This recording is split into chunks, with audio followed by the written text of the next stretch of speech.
হত্যা মামলায় ঢাকা ৭ আসনের সাবেক সংসদ সদস্য মোস্তফা জালাল মহিউদ্দিনকে গ্রেফতার করেছে পুলিশ। ২০ জানুয়ারি ভোরে রাজধানীর মোহাম্মদপুর এলাকা থেকে তাকে গ্রেফতার করা হয়।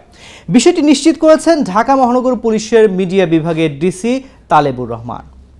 সংবাদ মাধ্যমে তিনি বলেন, মোস্তফা জালাল মহিউদ্দিনকে মোহাম্মদপুর এলাকা থেকে ডিবি গ্রেফতার করে, তবে কোন মামলায় তাকে গ্রেফতার করা হয়েছে তা জানাতে পারেননি তিনি।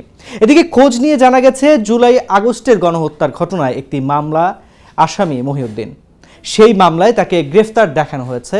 আজ দুপুরে তাকে আদালতে তোলা হবে।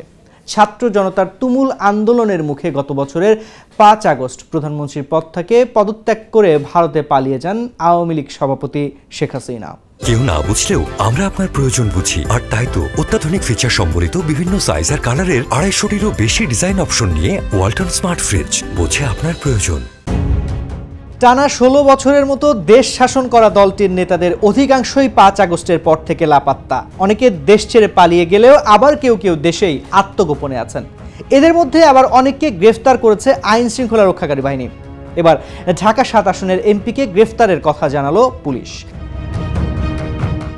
আওয়ামী লীগ নেতা মোস্তফা জালাল মহিউদ্দিন ঢাকা ৭ আসনের সাবেক সংসদ সদস্য। ২০২২ সালের ডিসেম্বর থেকে বাংলাদেশ আওয়ামী লীগের একজন প্রেসিডিয়াম সদস্য ছিলেন। তিনি বাংলাদেশ মেডিকেল অ্যাসোসিয়েশনের বর্তমান সভাপতি। মহিউদ্দিন ১৯৮১ থেকে ১৯৮৩ সাল পর্যন্ত বাংলাদেশ আওয়ামী লীগের ছাত্র সংগঠন বাংলাদেশ ছাত্রলীগের সভাপতি ছিলেন। মহিউদ্দিন ২০০৮ সালে বাংলাদেশ আওয়ামী লীগের প্রার্থী হিসেবে ঢাকা ৭ আসন থেকে সংসদে নির্বাচিত হন। ২০১৪ সালের সেপ্টেম্বরে তার সমর্থকরা তার উত্তরসূরি হাজী মোহাম্মদ সেলিমের সমর্থকদের ওপর হামলা চালায়।